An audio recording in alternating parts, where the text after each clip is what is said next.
after spreading my booty for the pleasure of each and every one of my hobos, and drastically increasing their firepower, not just for flame burns me. I didn't mean firepower in the literal sense of the power of his fire, but I did decide to bring an extra couple of jerry cans of petrol as well as numerous normal cans of Milwaukee's best. I knew I was primed and ready to continue expanding the territory of my beloved 313. I know for a while I would have difficulty expanding directly into any other neighboring states other than Michigan, because it was surely senators from those states in disguise who turned up to the 313 independence referendum and it drove to bud the vote, forcing me into a method of conquest which was, but this is a secret, don't tell anyone, not technically legal. I would have to make my neighborhood a decentralized enclave capital, like the capital cities of Equatorial Guinea or France, in order to make my governmental system work. I set my sights on the Mexican state of Chihuahua, simply because the name sounded funny. We set sail from the great seaport of the 313 of Aurora. But this is also a secret, don't tell anyone. That craft carrier empowered by technology back home and has shown me in my dreams, expressly avoiding Seagull Island and Sumay landfall in Mexico. The gentleman in uniform greeted us on the beach, saying "Dios mío, me encanta tu canal." He was obviously a border guard, and I understood because I speak perfect Mexican that he was angry that we hadn't arrived by the Panama Canal, which is also in Mexico. Not knowing our intentions,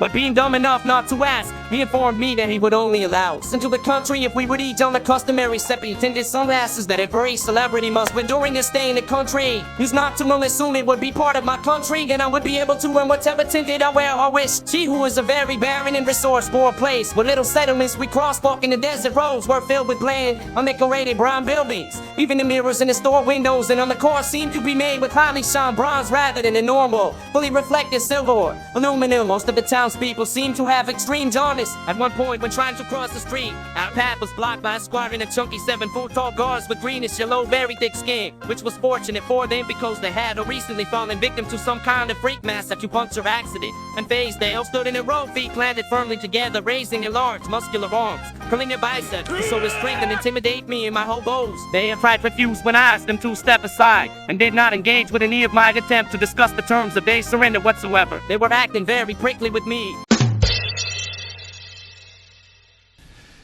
Please clap. They got my hackles up, so I punted Peter square in the chest. I felt sudden enormous pain from the spikes impaling me straight through the knuckles. We obviously had to go around, but in truth I would have been fine to go around without the spikes. I remain undeterred. This is simply another setback to my eventual conquest of the whole world. I'm gonna make my mother proud. Or I don't know, maybe she'll finally shake my hand like I've always dreamed of. There's one thing I should be wary of, though I've heard they talk of the legend of a guy called La Sombra Delgado. He sounds dangerous. I should probably try and find out who he is.